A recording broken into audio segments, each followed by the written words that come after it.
I'm Darrell. And I'm Darrell. And you're watching the premiere episode of Niagara Region TV, the show that takes you across the region examining the programs and services that we provide to the residents of Niagara.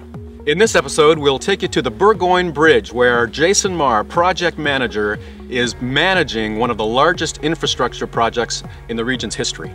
And I'll be out with a public health inspector learning all about the work they do with restaurants, tattoo parlors, and salons.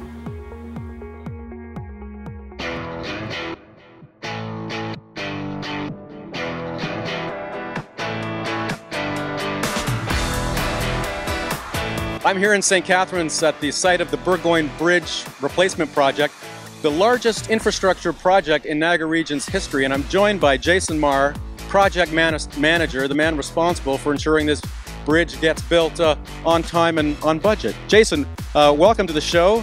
What can you tell me about this bridge? Well, first of all, the existing bridge, as we see behind us, is 100 years old.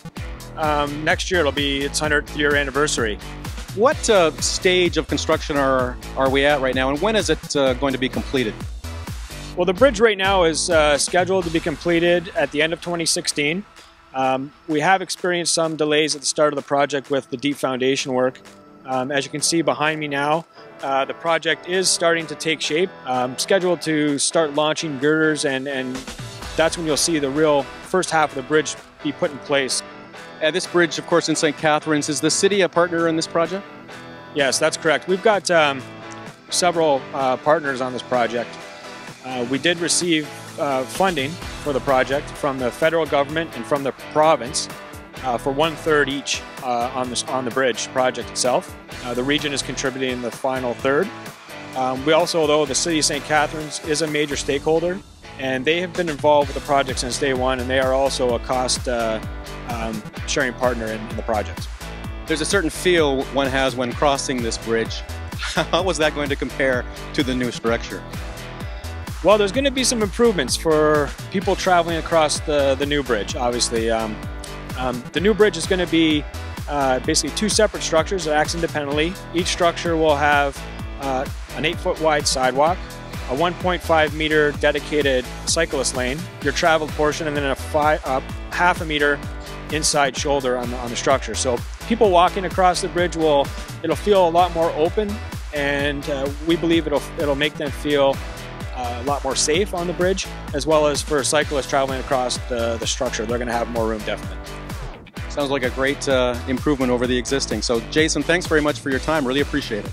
No problem. Thank you.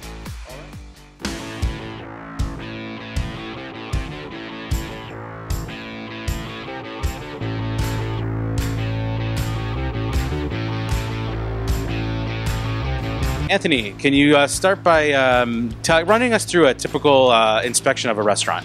So typically when starting a routine inspection for a restaurant, I would start for when the product comes into the restaurant, so shipping and receiving. So at that point we'll be looking at high levels of risk areas, so we're looking at critical control points. So just to give you an idea what a critical control point is, would be cold holding temperatures. So that would be all your fridges and freezers. Then you have your cooking temperatures, where we'll be looking at the internal temperature of cooking products. We're looking at cooling temperatures, because sometimes restaurants want to cook in advance to save time. Also, we'll be looking at hot holding temperatures, so that's your steam tables and buffets, and we'll be checking that they're maintaining a minimum standard at that point.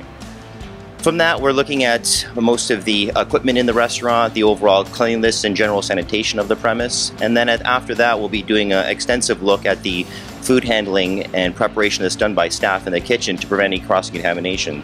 So how many facilities does public health inspect each year? So the way our food program works, it's broken up into different risk categories of high, medium, and low. Now that doesn't determine on how good or bad a place is. That is determined by the type of foods that they offer for sale. So far this year we've conducted almost 7,000 inspections for food restaurants. So in your 12 years with Niagara Region, what is the oddest or strangest thing you've seen when inspecting a restaurant?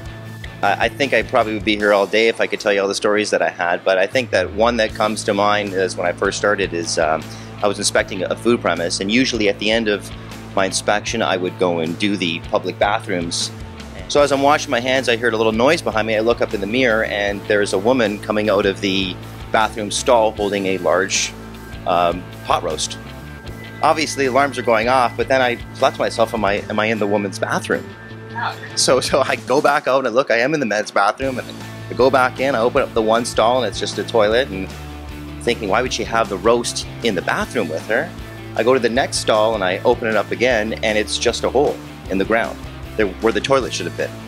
So there's a couple stairs that are going down, so I go down into the basement, and there's just one little light bulb thingy, and the basement's only about 5 feet tall, and I'm crouched over, and it's a dirt floor, and I see a table and a stove, and that's where all the roast was being cooked in the place.